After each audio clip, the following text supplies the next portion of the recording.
Mec, combien coûte une action Apple? 145 dollars. Et Amazon? 3375 dollars l'action. Et Tesla? 710 dollars. Eh vas-y, je vais jamais investir dans ce cas-là.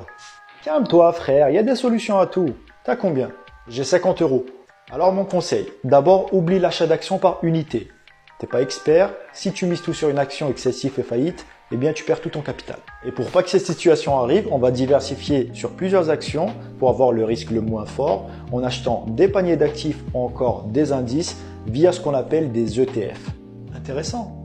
Et ce qui est bien, ce qui est magique avec les ETF, c'est qu'avec moins de 50 euros, tu peux être exposé à plus de 1600 valeurs à travers le monde via un seul ETF, le MSCI World. Je te montre ça.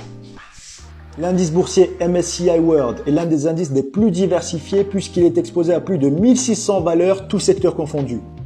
On y trouve du Apple, du Microsoft, du Tesla, du Amazon ou encore le géant pharmaceutique Johnson & Johnson. Ces actions sont établies selon un coefficient de pondération dans l'indice. Et en termes de rendement, ça donne quoi? Le rendement moyen du MSCI World depuis 50 ans est environ de 10% par an.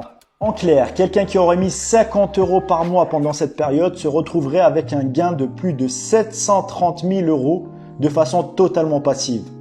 Évidemment, tout ça fait rêver pour préparer sa retraite entre autres. En revanche, je te garantis pas que tu auras ça. Les performances passées ne préjugent pas des performances futures. Autre chose, nous ne sommes pas tous égaux par rapport à l'investissement. Il se peut qu'on investisse exactement le même montant, la même chose sur le même actif et qu'on ait des rendements totalement différents. Donc tout va se jouer ici. Ok? T'es toujours chaud pour investir? C'est parti. Abonne-toi.